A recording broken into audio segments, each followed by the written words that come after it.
For the best and latest podcasts available anywhere, go to the podcast app on your cell phone and type in GSMC to access free content-rich podcasts on health and wellness, book reviews, sports, entertainment, relationships, social media, movies, technology, finance, and even weird news. Subscribe and download the GSMC Podcast Network's family of shows, available everywhere podcasts are found.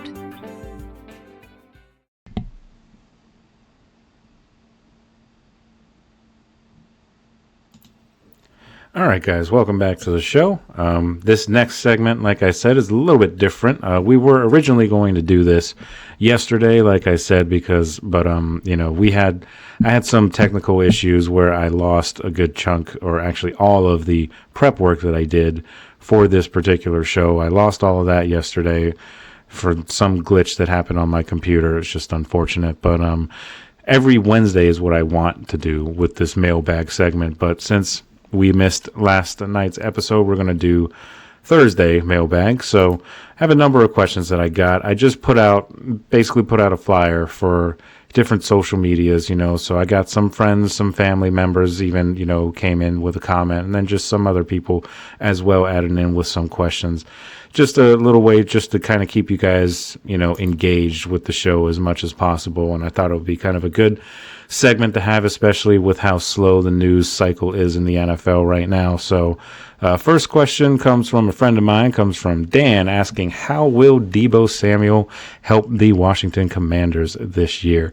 Well, I think that he is going to be a very good player for them. I know he hasn't necessarily had the best couple of years. He had his lowest receiving yard total since 2022 last year, when he had about 670 yards receiving. He dealt with some injuries here and there too, but he's still 29 years old. So, he's still not an old wide receiver, but he's not young either. But I still think he's a good route runner, and he'll have plenty of opportunities with Washington having Terry McLaurin there, taking a lot of pressure off of Deebo Samuel.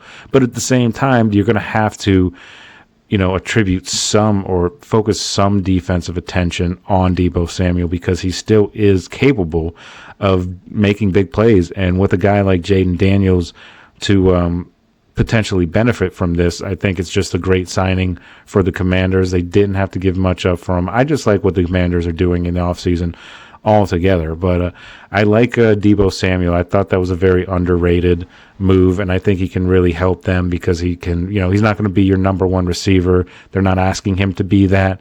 So if he can just be somewhat of the guy that he was a couple years ago when he was putting up 1,400 yards receiving with the 49ers, then I think they can really, really use him. Plus, they have good offensive minds in Washington, with Cliff Kingsbury still holding on for the offense coordinator position, and Dan Quinn, of course, coming back for his second year. He's more of a defensive guy, but, he's still a good coach, good motivator, and will definitely help Jaden Daniels. I think it's a better situation for Deebo as well, because he wanted to get out of San Francisco. The Brock Purdy connection with him, it just didn't really seem like it fit too much with what he was trying to do. But I really like the fit in Washington. I think he's going to be very good for them.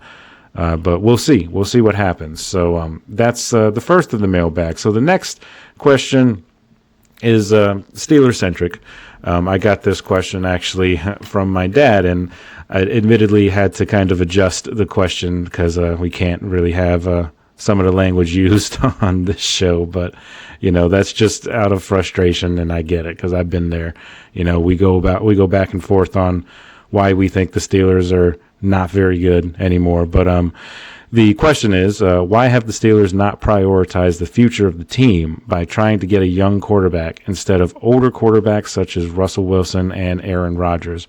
And you could even throw Ben Roethlisberger on there too, because of the last couple seasons that Ben was in Pittsburgh, he was very much a shell of his former self, and they really should have been planning for the future back then, as opposed to being in the situation that they're in now. So why they don't prioritize the future of the team, I will give you 2 words why. Mike Tomlin. That's the reason why. Mike Tomlin is the type of guy that wants to win each season. He's not a big picture guy. He looks at, when he goes into a season, when he goes into every game, he's looking at, what can I do to win this year? What can I do to win this week? He doesn't think about, oh, well, let's talk about next year. You know, what's going to happen when we lose our veteran quarterback? You know, he's always of the mindset of, we'll worry about that when we get there. But you cannot live in the NFL like that, especially not now. You need to focus on the most important position in all of sports, really, in all of football for sure, but in all of sports, you can make the argument that the quarterback is the most important, most vital position, because if you lose a key player at that position, it tears your whole season apart usually. And you become, if you're a team like, say, the Ravens or the Eagles or something like that, or the Chiefs, and you lose your starting quarterback, you go from a Super Bowl contender to fringe playoff team at best. That's how important the quarterback position room is. And it's insulting to me as a Steeler fan that the Steelers are actually wasting their time catering to Aaron Rodgers and waiting for his decision. And he's a 42-year-old quarterback. This signing, if it happens, will do absolutely nothing for you. All it will do is maybe you'll get to 9-8 and 10-7, but guess what? You're going to lose in the first round of the playoffs again. It's just what's going to happen. This doesn't do anything to further, your future or make your fans feel like you're going in the right direction. There's virtually no hope in Pittsburgh amongst the fan base, right now. And I follow a lot of beat writers and things of that nature, and even most of them don't understand why the Steelers are wasting their time going after Aaron Rodgers. It is only the national media, like the ESPNs and the Fox Sports and all of those kinds of guys, that think that Aaron Rodgers is the second coming of Joe Montana or something like that, that he's going to just go into whatever team that he goes into and automatically they're a Super Bowl contender. They are not. He is not the same guy he was even 3 years ago before his Achilles injury. He's not that guy anymore. And the thing that drives me nuts about this whole situation is that at the end of last year, Mike Tomlin went out of his way in his end of season conference to emphasize the need for a mobile quarterback in the NFL to be successful. So you have that need, and guess what? You had a guy who was a mobile quarterback on the roster, or he wasn't technically, I guess, on the roster in the offseason, but you had him in your building last year, and you let him go to the Jets for a 2-year, $40 million contract, but you want to bring Aaron Rodgers in for probably more than that for a 42-year-old quarterback, a guy who's almost 20 years older than Justin Fields was. Justin Fields, outside of Lamar Jackson, you could make the argument that Justin Fields is one of the more dynamic running quarterbacks in the entire NFL outside of Lamar. And you say you have a need for mobile quarterbacks, and then you let the most mobile quarterback that you've ever had, you let him go for peanuts. And you want to bring in an old man who can't move, who's playing on one good leg with his Achilles. Those Achilles, yeah, sure, he played a whole season last year, but he's 42 years old. Where is the guarantee that he's going to play an entire season this year, especially in the AFC North? He's not going to survive in the AFC North. This is not the AFC East. This is not the NFC North when he was there. When he was there, it was the Packers, sometimes the Vikings, and then the Bears and Lions were trash. That's his entire career was spent in Green Bay. And then he goes to the Jets and, has a bad year because it's the Jets. The Jets always have bad years because they're the Jets. But, now he wants to come to Pittsburgh, and I don't understand why. I don't understand why he wants to come either, because he's not going to win a Super Bowl here. It's not like he wants one last shot at a Super Bowl. The Steelers are not one quarterback away from a Super Bowl. And if he thinks that, he's got a whole other thing coming. And most of the fan base, they don't even want him. So I just question why he would even want to come to Pittsburgh, because he has to know that most people in Pittsburgh don't want him there except for Mike Tomlin. This is a Mike Tomlin decision. I don't care what anyone says. The only reason the Steelers are even looking at Aaron Rodgers is because Mike Tomlin likes Aaron Rodgers. He's buddy with him. He likes him. He's a fan of him. He's a fan of Aaron Rodgers when Aaron Rodgers was lighting up the league and winning 4 MVPs. He ain't that guy anymore, Mike. He's just not. So, why are you wasting your time? Roll with Mason Rudolph. Draft a guy in the 4th or 5th round, see if you got something with him, maybe trade for another guy to fill out that quarterback room, and then focus on getting your future quarterback next season. That's what you should do. This Aaron Rodgers nonsense is exactly that. It's nonsense. And they need to move on from this because it's getting to be ridiculous at this point that we're still waiting on this guy and we're still allowing ourselves to wait on this guy as a Steelers fan or Steelers organization. They're willing to just sit and wait for a 42-year-old quarterback who might end up even retiring. And then what are you going to do if he retires? You just wasted this entire offseason waiting on an old guy who never even wanted to come here.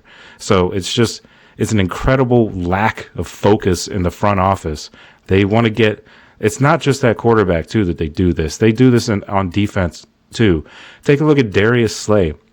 That screams Patrick Peterson all over again to me because Darius Slay, he's older than Patrick Peterson was when Patrick Peterson signed here. It's Tomlin and this organization's just maddening need to get old guys who used to be good in their heyday and think just because he's got that name, that means he's going to put forth the same tape on field that he did in his prime. And that's just not the way the NFL works, man. It's just not.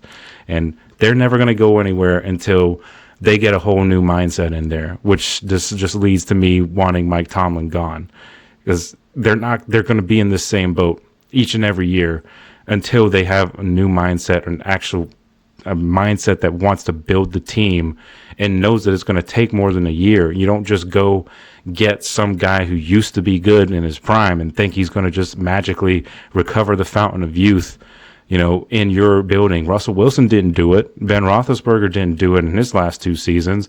What makes you think that Aaron Rodgers, who was older than all of them, is going to do it? He's just not. I just don't like it. But I spent way too much time on that question, so I apologize, but I'll go through these next questions. Really, this one that I wanted to answer. What are your thoughts on the rule change that would move a touchback on kickoffs to the 35-yard line? Right now, it's at the 30-yard line. Back in the day, it used to come out to the 20, back when I was younger watching this league, but the league just seems to constantly cater to offensive players and offensive talent. And I get it. It sells tickets. I get all of that. But how many rules are they going to make to hurt the defense? Because you're just essentially you're making kickers their whole reasoning for this is they want to see more kickoff returns. Newsflash. There's not going to be more kickoff returns because there's going to be more of an emphasis from kickers to just kick it out of the back of the end zone if they know that they're going to, end up getting, or maybe not. Let me reword that. Not the back of the end zone. They're going to want to do these pooch kicks, and it's not going to result in anything. It's not going to do anything but hurt the defense. And they've already have enough rules going on that hurt the defense. So why add another one? It's just they're making it almost impossible to play defense as it is. So now you're going to put your defense in a hole because your kicker kicked it out of the back of the end zone. So now because of that, it's essentially a penalty. You're essentially making a touchback a penalty because if you take a look at illegal formation or, illegal kick out of bounds, they get the ball at the 40-yard line after that penalty. That's a 5-yard difference from just a touchback. That you're essentially penalizing the team for kicking a touchback. I just think it's a stupid rule, and it doesn't need to be. They keep doing all these changes to the kickoffs, and it's not doing anything but just confusing people and frustrating the fan base because it's just from them doing the dynamic kickoffs where nobody moves and it's just all weird like it was last year. Now they're trying to move up the touchback to the 35-yard line. You're essentially 15 yards away from midfield, 25 yards away from field goal range already as soon as you get the ball. So it's just not it's not beneficial to defenses. You know, you got to make it a little bit more fair. I mean, defenses can only do so much, especially with all the soft calls and pass interference calls that are routinely called each and every week. And every single week, we always have a segment somewhere on national TV where the refs are a problem in the NFL. The refs have screwed somebody, or the refs have cost this team the game. It's every single year, and it cannot be a good look for the NFL. But they do nothing to fix it. They just add more rules that confuse the refs because there's way too many rules. Why do you think there's so many bad calls? Because they're looking for a million different things.